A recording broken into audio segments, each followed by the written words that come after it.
স্বাগতম ক্রিকেট ফ্রেন্ডসের নিয়মিত আয়োজন টোটাল ইম্প্যাক্টে। আমি সৈয়দ সামি আছি আপনাদের সঙ্গে। বাংলাদেশ দলের চ্যাম্পিয়ন্স ট্রফির মিশনটা আজকে শুরু হয়েছে ভারতের বিপক্ষে ম্যাচ দিয়ে। প্রথম ম্যাচই বাংলাদেশ 6 উইকেটে হেরে গেছে। এই ম্যাচে বাংলাদেশের ভুল ত্রুটিগুলো কি ছিল এগুলো নিয়ে কথা বলার জন্য হাজির হয়েছি। আমার সঙ্গে আছেন মোহাম্মদ সাদমান। সাদমান, স্বাগতম। ধন্যবাদ। বাংলাদেশ কিন্তু এর আগে অনেকবারই দেখা গেছে যে শুরুর দিকে বাংলাদেশ অনেকগুলো উইকেট হারিয়ে ফেলেছে, তারপর 10-2 একটা লড়াকু সংগ্রহ, তারপর বোলাররা আসলে স্কোর বোর্ডে রান না পেলে কিভাবে আসলে লড়াই করলেন। তো বাংলাদেশের বোলাররা ভালোই করেছেন। সব মিলিয়ে যদি বলতেন যে বাংলাদেশের আসলে কোন জায়গায় ভুলটা ছিল? আসলে বাংলাদেশ আজকে 228 রান করেছেন, এটার কৃতিত্ব দিতে হবে রোহিত শর্মাকে। উনি যদি হ্যাটট্রিক বলের ক্যাচটা না ফেলতেন তাহলে কিন্তু জাকের আলী অনেক এবং তৌহিদ হৃদয়ের এত বড় পার্টনারশিপটা হতো না। আর এই কলাপসটা কিন্তু আমরা প্রতিনিয়তই দেখছি যে প্রথমে আমরা ব্যাটার আজকে টসে জিতে ব্যাটিং নিয়েছি, সেখানে আপনার অ্যাপ্রোচটা হবে হয় অ্যাটাকিং, না হলে ধরে খেলবেন, একটা মোটামুটি একটা রান স্কোর করে দেবেন। দুবাইয়ের মাটিতে 300 350 না হলে 270-80 হলেও কিন্তু অনেক ভালো একটা স্কোর, ইভেন 250 করতে পারলেও কিন্তু একটা ফাইটিং স্কোর হয়, কিন্তু সেটাও কিন্তু তুলতে পারেনি। কিন্তু এটা খেলতে ভারতের প্রায় 47তম ওভার পর্যন্ত ওয়েট করতে হয়েছে। সো স্কোরবোর্ডে যদি 30-40টা রান বেশি হতো বাংলাদেশে বোলাররা কিন্তু এই আফসোস আমাদের এই 20 রান 30 রানের আফসোস আমাদের সবসময় থেকে যাচ্ছে। কিন্তু আসলে আজকে উইকেটটাই স্লো ছিল। আপনি যেটা বলছিলেন যে এই রান করতে প্রায় 50 ওভার পর্যন্ত খেলা লেগেছে ইন্ডিয়ার মতো এই ব্যাটারদের, কিন্তু আমাদের তো আসলে খেলাটা শেষ হয়ে গেছে প্রথমেই। এই কল আপসগুলো আমরা অনেক আগে দেখতাম, যখন মানে পঞ্চপাণ্ডবের আগের যখন যেই ফেজটা ছিল তখন আমরা দেখতাম যে প্রথমে এরকম উইকেট পড়ে গেছে, টেনে 100-150 এরকম রান উঠতো।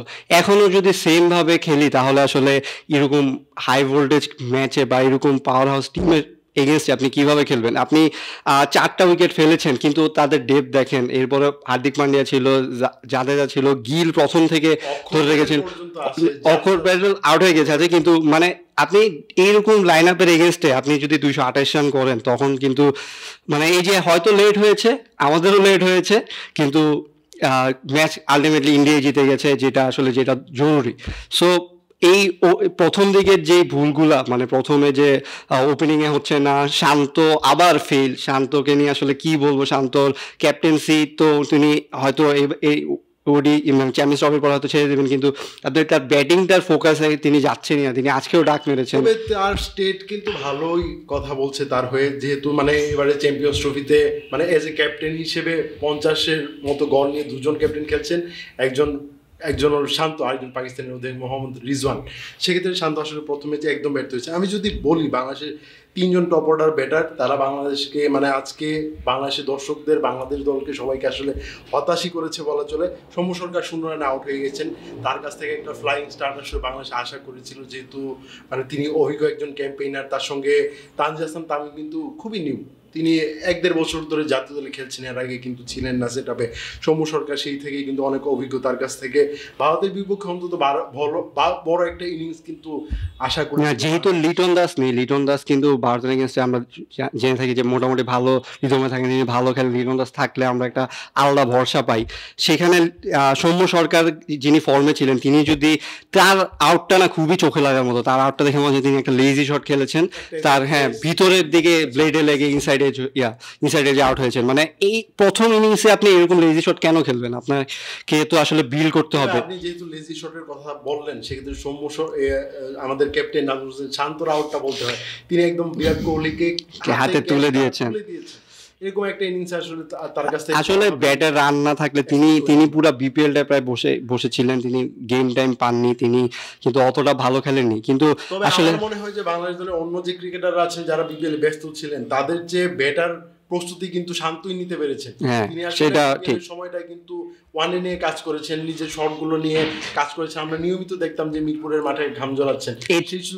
এছাড়া কিন্তু আমরা জানতে পেরেছিলাম যে দুবাইয়ে তারা প্র্যাকটিস ম্যাচ খেলেছিল, সেখানে কিন্তু 48 ওভারে প্রায় 350 রানের মতো করেছে, সেখানে শান্ত ব্যাটিং করেছে। এরপরে আবার যখন সায়েন্সের এগেনস্টে খেললো ওয়ার্ম আপ ম্যাচে, সেখানে কিন্তু আবার ব্যর্থ হয়েছেন, 202 রানে অল আউট হয়ে গিয়েছে। আমার মনে হয় যে প্র্যাকটিস ম্যাচে আমরা যেরকম খেলেছিলাম পাকিস্তান সায়েন্সের বিপক্ষে, তার চেয়ে বেটার খেলেছি।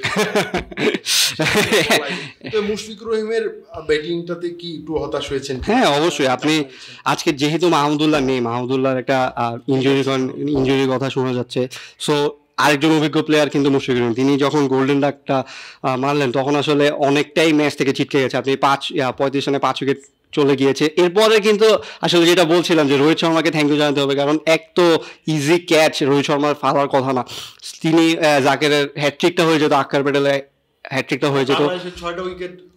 হ্যাঁ হ্যাঁ, তারা কিন্তু 3টা চান্স মিস করেছে। তৌহিদ হৃদয় যে সেঞ্চুরি করেছে, আগে কিন্তু একটা ইজি ক্যাচ মিস করেছেন। এছাড়া জাকেরের মনে হয় আরেকটা স্ট্যাম্পিং মিস করেছেন কেএল রাহুল।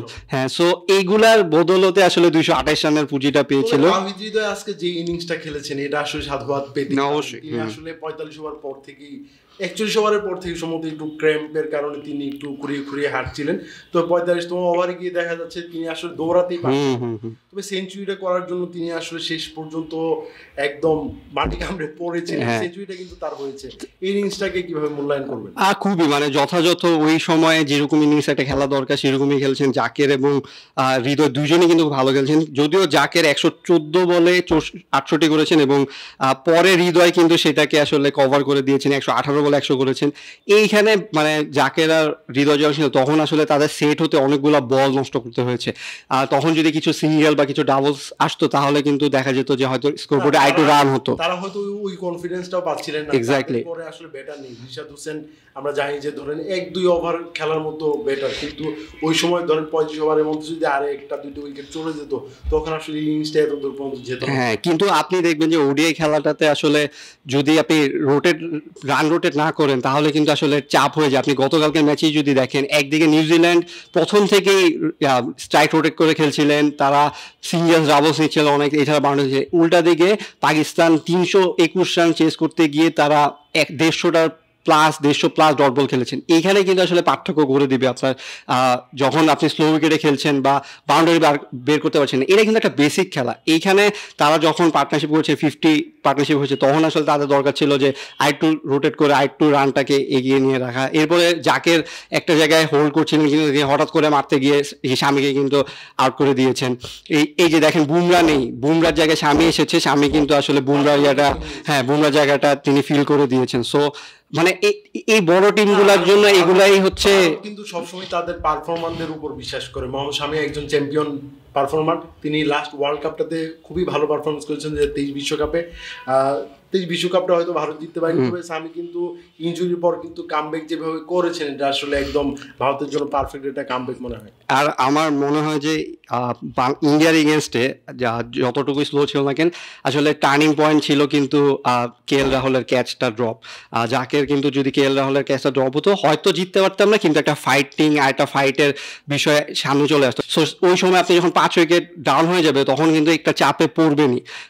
যদিও গিল ছিল আরেক প্রান্তে, কিন্তু আপনি যদি আরেক পাশে উইকেট এত ইজি ক্যাচটা ফেল দিচ্ছেন, হয়তোবা তার সেঞ্চুরিটা মিস হয়ে যেত ওই ক্যাচটার কারণে, কয়েকটা বল ডট খেলার কারণে, বা অন্য কোনো ব্যাটার এসে আসলে না। এরকম টাইট ম্যাচে আপনার আসলে ফিল্ডিং যদি টাইট না হয়, একদিকে আপনি গ্লেন ফিলিপসের ক্যাচ দেখছেন, আরেকদিকে দেখছেন এরকম ললি ফেলে দিচ্ছে। সো সেখানে আসলে কম্পারিজনটা বোঝা যায় যে গেম অ্যাওয়ারনেস বা গেমের পরিস্থিতিটা বোঝাটা কতটা ভুল ছিল তাদের। আর মানে এইখানে স্লো পিচের জন্য আসলে এই রানটা করতে হয়তো ইন্ডিয়ার এতটা বেগ পেতে হয়েছে, না হলে আলটিমেটলি মানে এই স্কোর ইন্ডিয়ার জন্য কোনো ব্যাপার না। ভারত আসলে এরকম একটা ফ্লাইং স্টার্টই আসলে আশা করছিল, সেটা আসলে বাংলাদেশের বিপক্ষে পেয়েছে। শুভমান গিলের ফর্মটা যদি বলি, তিনি ইংল্যান্ডের বিপক্ষে লাস্ট 3টা ম্যাচেই কিন্তু 50-এর উপরে রান করেছেন, একটা সেঞ্চুরিও আছে। হ্যাঁ, এই ম্যাচেও সেঞ্চুরি তুলে নিয়েছেন, দারুণ ফর্মে আছেন। এরকম রেড হট ফর্মে থেকে আসলে একটা টুর্নামেন্ট শুরু করা ভারতের জন্য আসলে কতটুকু।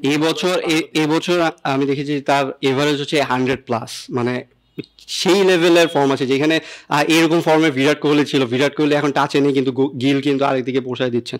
সো এই বড় টিমগুলোর আসলে এগুলাই পাইপলাইনে যে এত শক্তিশালী প্লেয়ারগুলো রয়েছে তাদেরকে আসলে সাপোর্ট করে যখন ইনফর্ম বা ভেটারান প্লেয়াররা খেলতে পারেন না। সো সেইটাই আমরা আবার দেখতে পেরেছি। আর মানে বাংলাদেশের এরকম হওয়াটাই আসলে কথা ছিল, কিন্তু ফাইটটা বাংলাদেশ দিতে পারবো না। বাংলাদেশের পরবর্তী ম্যাচ নিউজিল্যান্ডের বিপক্ষে, সো সেটা পাকিস্তানে হবে।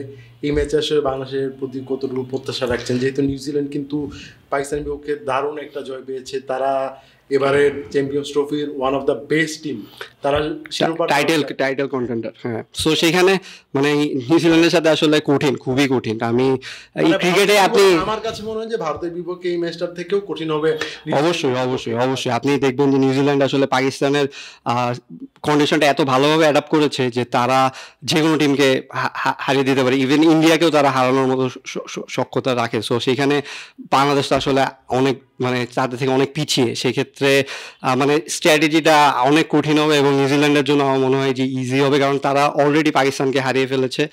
তাদের জন্য এটা আরও ইজি। আর ইন্ডিয়া পাকিস্তানও ম্যাচ রয়েছে এর আগের দিন, সেখানে কিন্তু পাকিস্তান আসলে চাপে, ইন্ডিয়া কনফিডেন্স নিয়ে যাবে। তবে আমরা আশা করবো যে বাংলাদেশের মানে টপ অর্ডার ব্যাটার স্পেশাল করে যে ভুলগুলো করেছেন তারা যেন নিউজিল্যান্ডের বিপক্ষে এই ভুলগুলো যেন না করেন। তাছাড়া তাওহিদ হৃদয় কিন্তু আমাদের স্টার বয় হিসেবে বাংলাদেশের ক্রিকেটে এসেছিলেন, এখন ফাইটার হিসেবে নিজের নামটা যেন আলো মানে সমৃদ্ধি করতে পারেন, এটা আসলে প্রত্যাশা থাকে। না, আজকের ম্যাচে যে সিচুয়েশন হয়েছিল, আপনি বলছিলেন মাহমুদুল্লাহ জায়গায় আমরা দুটো মাহমুদুল্লাহ পেয়েছি, এটা আসলে কন্টিনিউ করতে হবে। আপনার এক ম্যাচ দেখে হবে না। তাহিদ হৃদয় কিন্তু অনেকদিন ধরে ফর্মে নেই, অনেকদিন ধরে টাচে নেই, কিন্তু আজকের দিনই ভালো খেলেছেন, হ্যাঁ প্রুভ করেছেন।